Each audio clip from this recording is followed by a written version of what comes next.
MC. Hey guys, we got short stories on a little scooter. Today, the temptation of Harringay, part 3.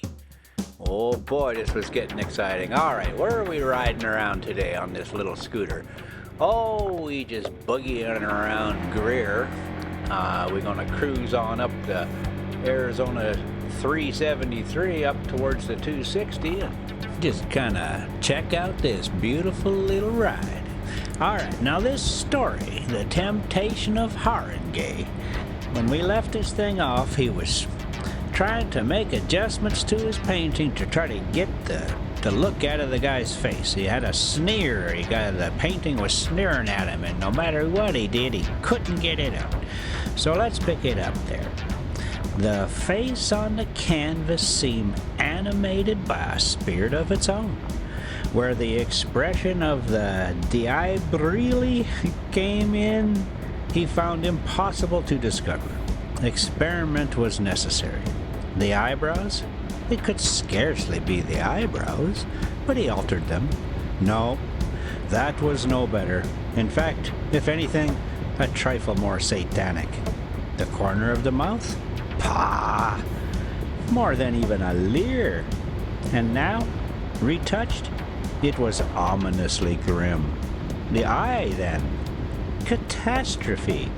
He had filled his brush with vermilion instead of brown. And yet, he had felt sure it was brown. The eye seemed now to have rolled in its socket and was glaring at him, an eye of fire. In a flash of passion, possibly with something of the courage of panic, he struck the brush full of bright red and thwart the picture. And then a very curious thing, a very strange thing indeed, occurred, if it did occur. The diabolified Italian before him shut both his eyes, pursed his mouth, and wiped the color off his face with his hand. Aye, aye, aye, the painting is alive then. Then the red eye opened again with a sound like the opening of lips, and the face smiled.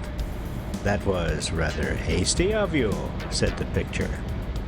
Harringay states that, now that the worst had happened, his self-possession returned.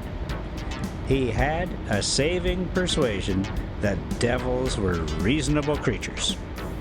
Why do you keep moving about then? He said, making faces and all of that, sneering and squinting while I'm painting you. I don't, said the picture. You do, said Harringay. It's yourself, said the picture. It's not me, said Harringay. It is yourself, said the picture. No, don't go hitting me with paint again, because it's true. You have been trying to fluke an expression on my face all the morning. Really, you haven't an idea what your picture ought to look like. I have, said Harringay. You have not, said the picture. You never have with your pictures. You always start with the vaguest presentiment of what you are going to do. It is to be something beautiful. Are you sure of that? And devout? Perhaps. Or tragic. But beyond that is all experiment and chance. My dear fellow, you don't think you can paint a picture like that? Now, it must be remembered.